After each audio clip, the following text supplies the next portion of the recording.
بسم اللہ الرحمن الرحیم۔ السلام علیکم معزز طلباء کرام، آپ سب کیسے ہیں؟ آج ہم معطا امام محمد کے سبق نمبر 99 کو پڑھیں گے۔ آج کے ہمارے سبق کا عنوان ہے جنازے کی آمد پر تیمم کا جائز ہونا۔ آج کے سبق میں ہم 2 ابواب کو پڑھیں گے۔ پہلا تو جو باب ہوگا وہ باب یحمل الرجل المیت او یحنطه او یغسله هل ينقض ذلك وضوءه، کہ یہ باب ہے اس شخص کے بارے میں کہ جو میت کو اٹھاتا ہے یا اسے خوشبو لگاتا ہے یا اسے غسل دیتا ہے، تو کیا یہ کام کرنا اس کا اس میت کے غسل دینا یا خوشبو لگانا یا اس کو اٹھانا کیا اس کے وضو کو توڑ دے گا؟ پہلا تو یہ باب ہے۔ اس کے اندر ایک ہی حدیث ہوگی اور امام محمد حناف کا نظریہ بیان کر لیں گے، تو اس لیے زیادہ تفصیل اس باب میں نہیں ہونے والی۔ دوسرا جو باب ہے وہ ہے باب الرجل تدرکہ الصلاۃ علی الجنازۃ وہو علی غیر وضوء، کہ ایسا شخص کہ جسے نماز جنازہ اچانک مل جاتا ہے اور یہ وضو پر نہیں ہوتا، تو مطلب اس کے لیے اب تیمم جائز ہو سکتا ہے یا نہیں ہو سکتا، تو اس حوالے سے بھی ہماری اس پر گفتگو ہوگی۔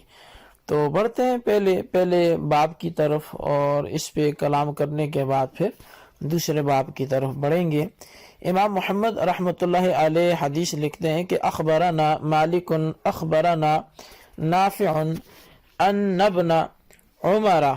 حنط ابنا لسعید بن زید وحمله ثم دخل المسجد فصلى ولم يتوضأ۔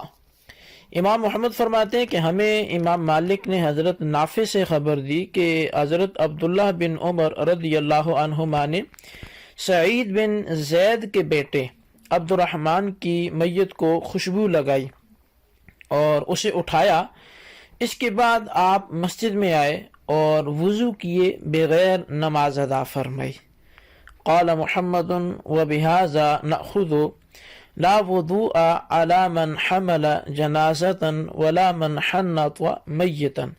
او كفنه او غسله وهو قول ابی حنیفہ رحمۃ اللہ علیہ۔ امام محمد فرماتے ہیں کہ ہمارا بھی اسی پر عمل ہے کہ نماز جنازہ صرف باوضو کو ہی ادا کرنی چاہیے۔ اگر اچانک جنازے کی تیاری ہو گئی اور آدمی بے وضو ہو تو وہ تیمم کر کے نماز جنازہ ادا کرے، اور یہی امام اعظم امام ابو حنیفہ رحمۃ اللہ علیہ کا بھی قول ہے۔ تو بہرحال اس میں یہی ہے کہ اگر اچانک نماز جنازہ آ جائے تو اب وقت میں چونکہ گنجائش نہیں ہے، لیکن خیر اس کی تفصیل بھی آگے آ رہی ہے، تو اس لیے وہ ایک غیر ولی کے لیے تیمم کرنا ایسے موقع پر جائز ہے۔ بہرحال دوسرا باب شروع کرتے ہیں کہ اچانک نماز جنازہ آ گئی اور بندہ جو ہے وہ بے وضو تھا، تو اب وہ کیا کرے؟ تو حدیث نمبر 1 ہے اس باب کی کہ اخبرنا مالک اخبرنا نافع عن ابن عمر انه كان يقول لا يصلي الرجل على جنازة الا وهو طاهر۔ امام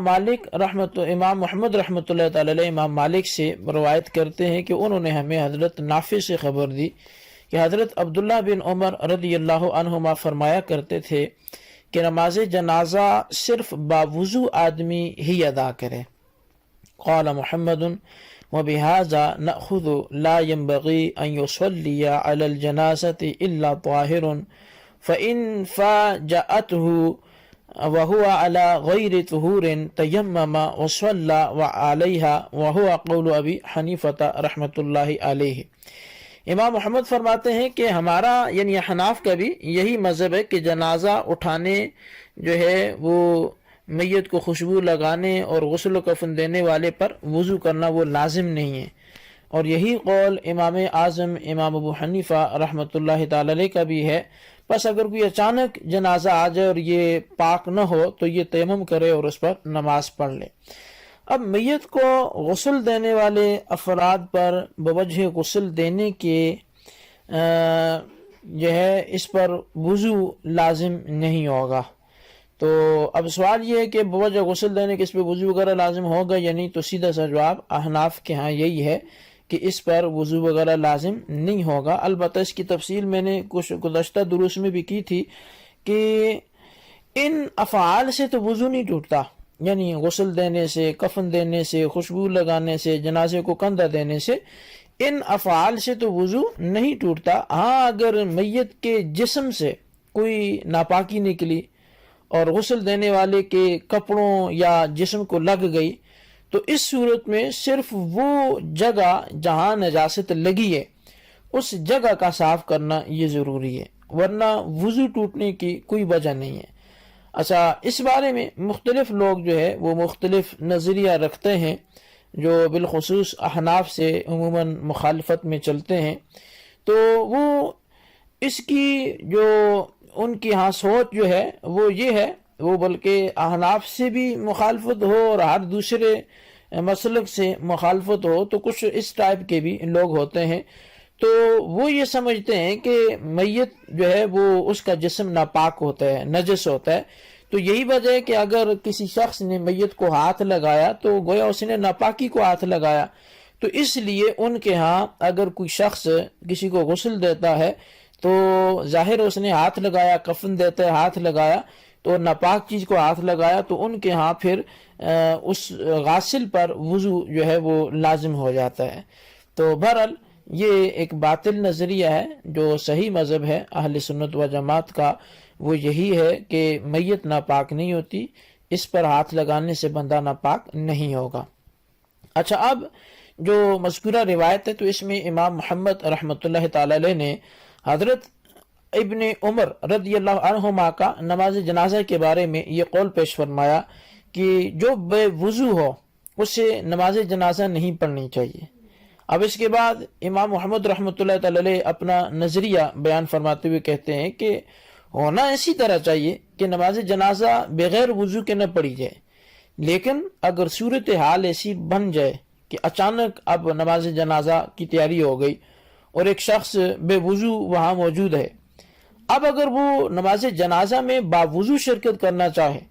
تو وضو کرتے کرتے نماز کے نکل جانے کا خطرہ ہے کہ نماز جنازہ لوگ ادا کر لیں گے، اور اگر بغیر وضو پڑھے تو یہ بھی درست نہیں. تو لہٰذا اس کے لیے امام محمد رحمۃ اللہ تعالی علیہ فرماتے ہیں کہ وہ تیمم کر کے نماز جنازہ میں شریک ہو جائے تو یہ جائز ہے. اب اس حوالے سے پہلے تو صورتحال سمجھ لیں تو پھر میں اس کی تھوڑی سی مزید تحقیق جو ہے وہ پیش کرتا ہوں. مثال کے طور پر اب گھر کا ولی ہو تو وہ تو تاخیر بھی کر سکتا ہے نا، وہ وضو کر کے آئے گا، اس کو تیمم کی اجازت نہیں دی جائے گی. لیکن یہ وہ بندہ ہے کہ اچانک نماز جنازہ دیکھا، کوئی جنازے کو اٹھا کے گزر رہے تھے تو اس نے سوچا چلو میں بھی شامل جماعت ہو جاتا ہوں. اب وہ بالکل تیاری پہ تھے، نماز قائم ہونے لگی تھی اور قریب اس کے پانی بھی نہیں ہے، کیونکہ جتنی دیر آج کل کے اگر لوگوں کو دیکھیں اور عوام کو تیمم کے مسائل کا پتہ نہیں ہوتا تو ہو سکتا ہے وہ تیمم میں زیادہ ٹائم لگائے اور وضو میں کم ٹائم لگائے. اگر قریب مسجد ہے، قریب پانی موجود ہے تو پھر تو اس کے لیے ظاہر ہے وضو کرنا ہی زیادہ بہتر ہے. لیکن اگر صورتحال ایسی ہے کہ وہ مسائل سے بھی آگاہ ہے اور قریب پانی بھی اس کو میسر نہیں ہے، اور وہ اب پانی کے لیے اگر قریب ہے بھی تو اتنا نہیں ہے کہ وہ پانی سے وضو کر کے تو نماز جنازہ میں شرکت کر سکے، اس کی وجہ سے کسی نے روکنا بھی نہیں ہے، تو پھر وہ جہاں ہے وہیں پہ اگر تیمم کر کے فوراً سے اس کو مسائل پتہ ہیں، تیمم کا بھی اسے علم ہے اور فرائض کی آگاہی رکھتے ہوئے جلدی سے وہ تیمم کر سکتا ہے، تو کر کے وہ شریک جماعت ہونا چاہے تو پھر وہ وہاں شامل جماعت ہو سکتا ہے. لیکن اب اس حوالے سے ایک اصولی بات ہے اور وہ ایک قانون کے تحت کی ساری گفتگو ہوگی. وہ اصول یہ ہے کہ ایسی نمازیں کہ جن کے رہ جانے کے بعد ان کی قضا یا بدل موجود ہو تو انہیں پانی کے ہوتے ہوئے بھی تیمم کے ذریعے ادا کر کے بلا عذر پڑھنا وہ احناف کے ہاں ناجائز ہے. یعنی کہ جن کی بعد قضا ہو سکتی ہے یا بدل موجود ہے تو پانی ہے تو پھر بھی جائز نہیں، اور پانی نہیں ہے تو پھر تو ظاہر ہے وہ تیمم کرنا ہی پڑے گا. لیکن اگر پانی ہے تو اس کے ہوتے ہوئے صرف وقت میں جو ہے وہ ہم کہیں کہ جی اب یہ نماز جو ہے وقت نکل جائے گا تو قضا ہو جائے گی، تو قضا بھلے ہو جائے، اس کا بدل موجود ہے، تو اس لیے وہاں پر تیمم کرنے کی اجازت وہ بلا عذر نہیں دی جائے گی. اور جن نمازوں کا بدل موجود ہے تو یا قضا ان کی موجود ہے، تو ان میں جو ہے وہ یہ پانی کے ہوتے ہوئے یہ مسئلہ جو ہے وہ بتایا گیا کہ بدل یا قضا موجود ہوتے ہوئے پھر احناف کے ہاں وہ تیمم کرنا بلا عذر جائز نہیں ہے. اچھا، جن نمازوں کا بدل ہی نہیں ہے یا قضا نہیں ہے تو ان میں پانی ہوتے ہوئے بھی اگر وضو کر کے پڑھنے سے وہ نماز نکل جانے کا خطرہ ہو تو اس وقت پھر وضو لازم نہیں رہتا پانی سے، بلکہ وہ تیمم کر کے اس کی ادائیگی کر سکتا ہے اور تیمم سے وہ اپنا طہارت حاصل کر سکتا ہے. اب اس اصول کے پیش نظر اگر آپ دیکھیں تو نماز جو ہے روٹین کی، ظاہر ہے اس کی جو ہے وہ بدل موجود ہے کہ آپ قضا کر سکتے ہیں، لیکن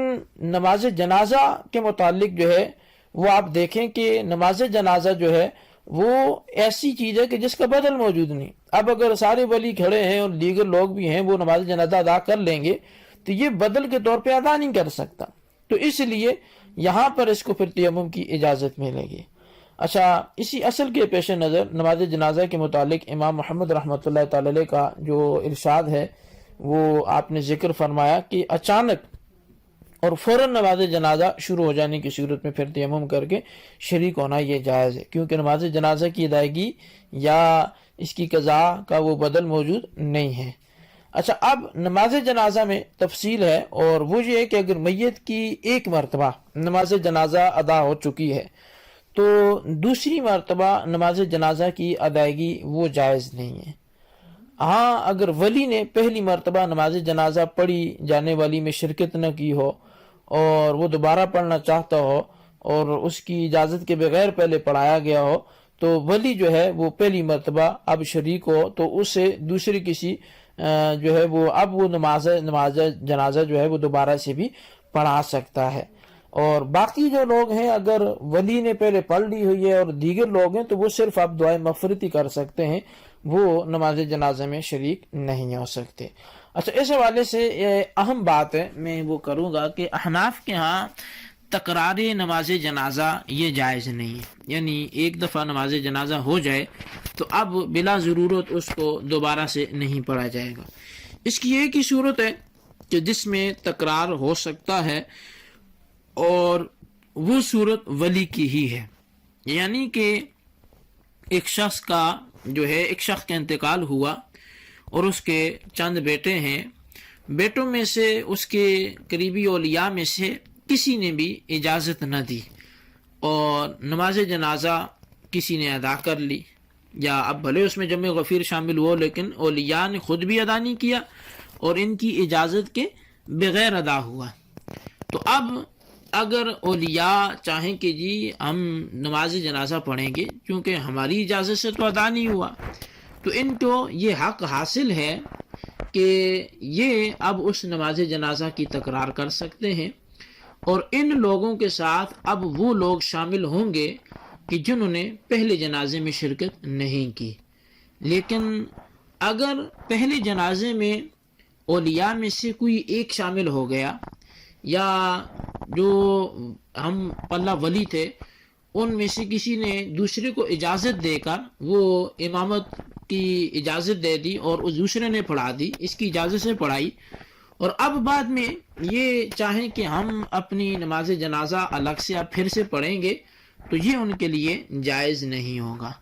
تو اس لیے جب بھی کوئی ایسی صورتحال ہو، کئی دفعہ ضرورت کے پیش نظر بھی ہوتا ہے کہ ایک شہر میں جنازہ ہوا پھر دوسرے میں کرنا ہوتا ہے، تو اس حوالے سے اولیاء کی اجازت کے بغیر پہلے شہر والے ادا کریں، اور اولیاء کرام کی یعنی اولیاء سے مراد یہاں جو میت کے اولیاء ہیں ان کی طرف سے اجازت نہ ہو اور نہ ہی وہ کسی کو آگے کریں پڑھانے کے لیے، نہ خود شریک ہوں،